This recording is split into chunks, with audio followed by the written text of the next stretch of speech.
Hello. Just lately when I'm making videos, I'm just putting the camera down, aren't I? That's because I turn it on so I can see what I'm doing. Then I put it down and I say hello. So this video, I'm going to title it How to Unfuck Yourself. And what I mean by that is I think we're all fucked. I really do. I think we're all fucked in lots and lots of different ways. You know, I was just spent some time, quiet time, just thinking things through and dealing with various messages that come in on Facebook in particular, but a couple of emails, and I've had a couple of phone calls as well, really, that have just kind of spurred this on, really. But how to unfuck yourself. And the reason why we're fucked is because we've swallowed the bullshit of the society, of the system, of the way things are supposed to be, and all the rest of it. I'm going to keep an eye on the time. It's 1:15. I'll talk till 1:30. 15-minute video on how to unfuck yourself. So we're fucked because we believe all this shit, right? If you look at the trees, they adhere to the seasons, and when it's cold and wintry, they close down, they drop their leaves, the sap stops rising or whatever, you know, and they just put themselves into a nice, gentle, quiet, peaceful place, just close themselves down for the winter months. And as humans, we're not allowed to do that. We have to continue to go to work. And if you look at anything, crops, you know, they do exactly the same. The land lies barren for a few months. With the frost, nothing much can grow, so nothing does grow. It waits till spring. The sun, Mr. Solarface, he does his business in the spring, and the photosynthesis, or whatever you want to call it, it starts working its magic on the trees and on the plants, things like that. And things start coming alive, little birds and little flowers, leaves. The sap starts rising again. Things wake up. And during that time, that period of winter, you've got animals. Often they hibernate as well. Or they just kind of half close themselves down. Even dogs and cats and what have you, they don't particularly want to go out in the pissing rain, the snow, so they don't.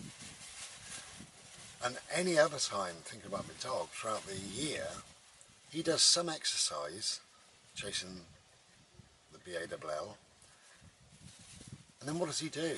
When his work is done, he has a drink, something to eat, and he goes to sleep. That's what he does. Our system, our society, we're depleted of energy. We go to work and within 4 to 5 hours our energy is depleted. And we've got another 3 or 4 or sometimes 5 hours, and what we do, we tend to hide away from the boss. We're not very productive, we don't do a lot, unless we're being watched. So you're hardly going to give your best during that time. And it's just bloody mindedness, and it's willpower, and it's the thought of earning a few extra quid that keeps people going for those few hours. But the energy has been depleted. We've given whatever we can give, 4 hours, 5 hours as a maximum, and that's it. But the system, the society says no, 40 hours is what you should be working. Who the fuck said that? 40 hours a week. It doesn't make any sense. And I've said in these videos, you know, try and flip it as much as possible, and some people have. And some people now work for 2 days, but they have 5 off. And that's more like it. That's much more like it. That's more in tune with the human psyche. That's more in tune with nature. That's more in tune with how you should be, where your energy levels should be. That's more humane on people. But people have bought into this and think, no, I've got to work 40 hours, even 50 if I can. 60 in some cases. There was a guy the other day on Facebook, on a particular group that I'm on, and he's got a full-time job, And on a Wednesday evening he delivers Chinese food, and he was asking, is there any work, particularly builders that work on a Sunday, that would pay him cash in hand? So he wants to work 7 days a week, or he needs to work 7 days a week. And there's a big spike in the last year in crime, violent crime, theft of all sorts. And it makes you wonder where that's going to end, because people now, they're getting skint, they're using food banks, they're working 7 days a week. They've had enough. And they're looking for a way out, and they're starting to rob and thieve, and you know, the whole society thing is crumbling down, because we've swallowed what once was society anyway, really, and that didn't work. And the other thing that I've always said in these videos and I've never understood is, you've got somebody who's working hard, and perhaps now they've got a mortgage and a car, blah blah blah, a big television, whatever, and they watch their parents do that, and they weren't happy and they didn't achieve anything. But their parents watched their parents, so in other words, this person's grandparents, do all of that and didn't achieve anything and weren't happy. So now the grandparents did it, then the parents did it, now the child is doing it. But the child will teach his children exactly that. Go to school, be taught lies. If you've got a good memory, you're classed as being intelligent.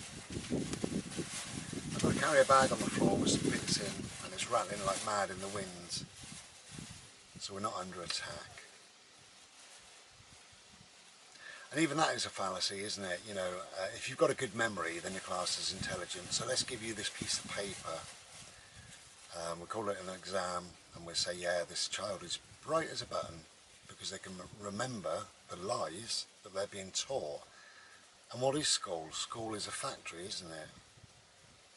School is something to knock the edges off the child and bring them into line. Wear a uniform, put your hand up if you want to piss. Say, sir, madam, clock in, clock out, don't stand up, wait, don't speak. Be subservient, become a sheep, be a good citizen, and you can get a nice job. That's what school is. It's a factory. They're producing these kids who know nothing. Awful. So they're fucked, the kids already. Then they go to work and they're fucked. Then they believe society, and they have a mortgage and the car and the big television. They're fucked.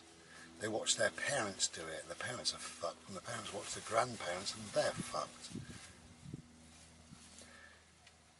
And then we're all suffering from stress and anxiety and problems because of this shitty world.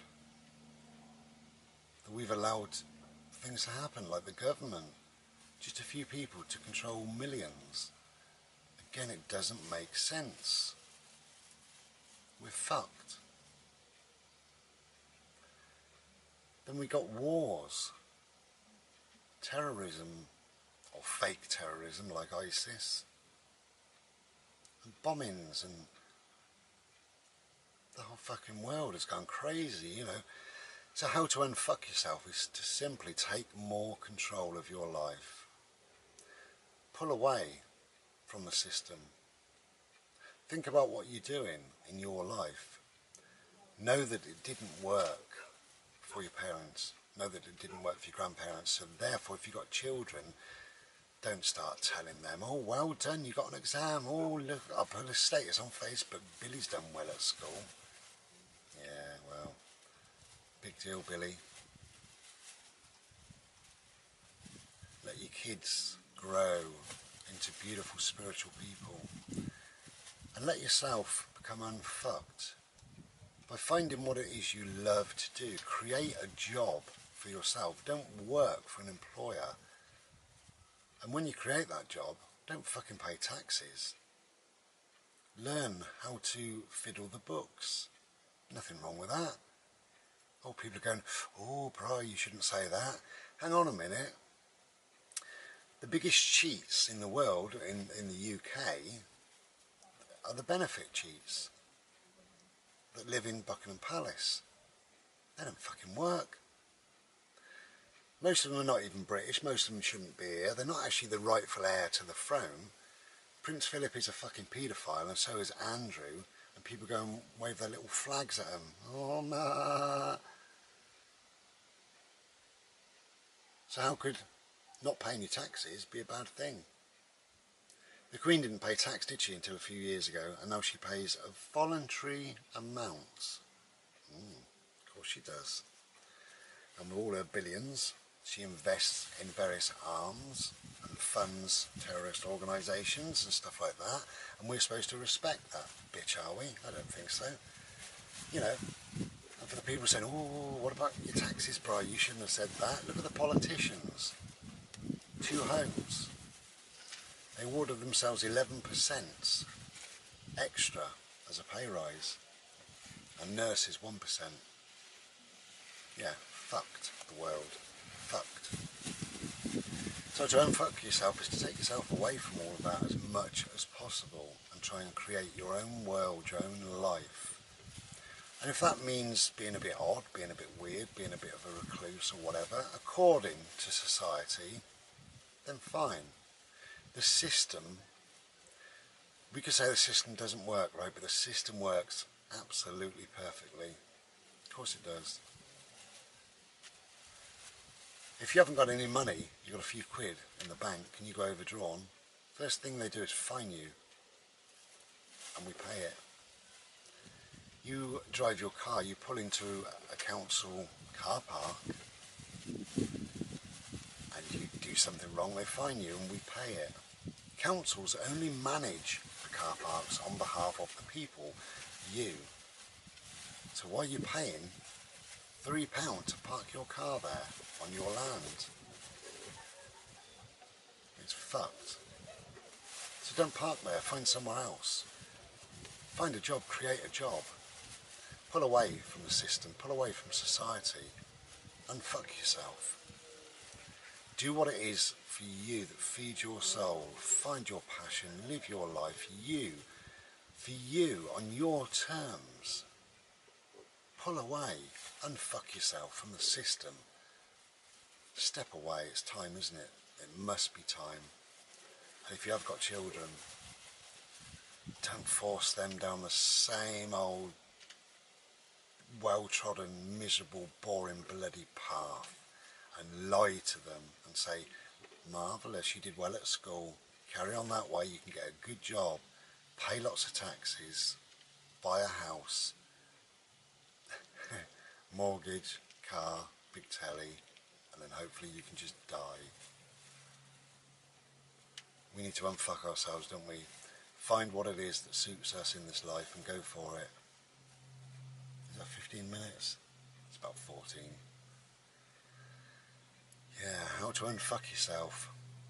You know, people suffering with all sorts. Anxiety, ADHD, dysthymia,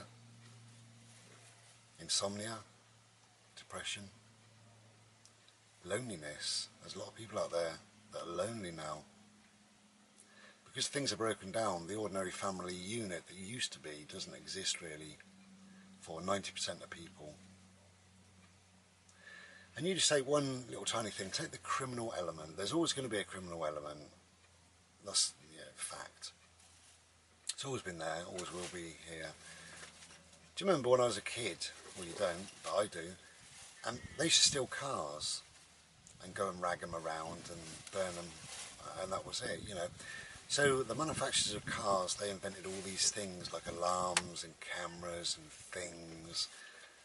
And cars don't really get stolen now, do they? Perhaps high-end cars, but really the average car doesn't get stolen.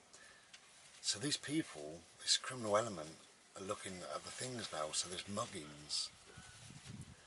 You know, they try and get somebody's purse or wallet, and they end up, because they can't get any money off them, because nobody's got any fucking money, they end up raping them, beating them up, hurting them, stabbing them.